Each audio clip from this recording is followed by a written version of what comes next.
Bienvenue dans ce tout numéro de Podcast Mine. Aujourd'hui, nous allons parler de l'assainissement du cadastre minier guinéen. D'ailleurs, qui a été mis en pratique par le gouvernement à travers, et bien sûr, le retrait de près de 200 permis de recherche et d'exploitation et récemment 41 permis d'exploitation au niveau des carrières.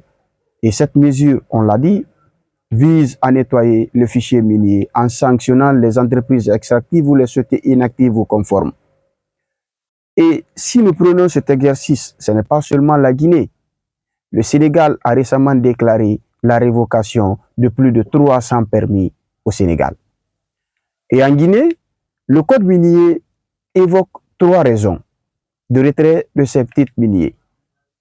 Il y a l'expiration des titres de nombreux permis qui étaient arrivés à échéance entre 2022 et 2023 sans avoir été renouvelés.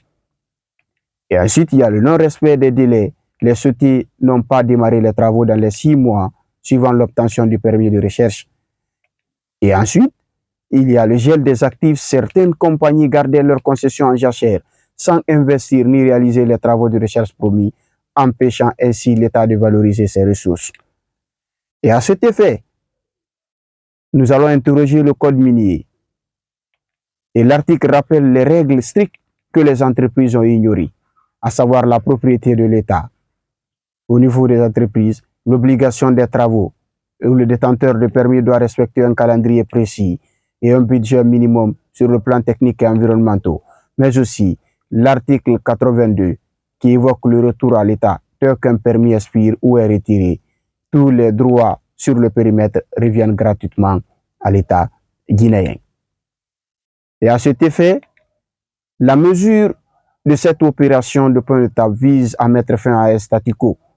Et l'objectif est de libérer des périmètres miniers pour les confier à des investisseurs plus sérieux et capables, entre griffes, de contribuer réellement à l'économie nationale. Et cette situation n'est pas sans conséquences. Nous allons d'abord parler de la réaction des marchés boursiers sur ces entreprises dont les permis ont été retirés. Il y aura la chute de capitalisation pour les sociétés cotées dans les bourses de Londres, Toronto ou Sydney. L'annonce de retrait d'un permis en Guinée entraîne souvent une chute immédiate de la valeur de leurs actions. Et nous allons parler de difficultés de financement où les banques internationales et les institutions de financement et de développement comme la Société financière internationale deviennent réticentes à prêter pour des projets situés dans une zone de forte instabilité contractuelle. Et en conséquence, sur le plan international, le retrait de permis en Guinée ne s'arrête pas aux frontières nationales. Il déclenche une série de réactions en chaîne sur la scène internationale où nous allons évoquer le risque de contentieux minier et d'arbitrage international.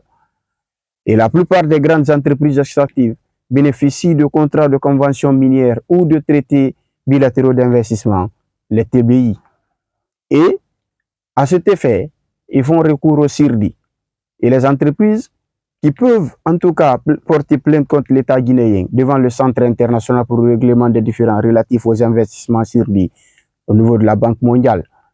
Et vous allez voir que ce contentieux a un coût financier très élevé et ces procédures sont extrêmement coûteuses pour l'État. Quand nous parlons des frais d'avocat et des frais d'expert, de consultation qui peuvent aboutir à des condamnations au paiement de dommages et intérêts colossaux qui s'élèvent à plusieurs centaines de millions de dollars.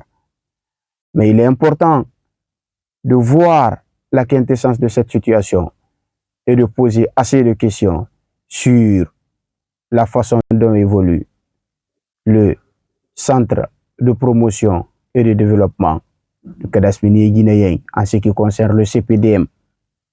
À très bientôt pour un nouveau numéro de podcast.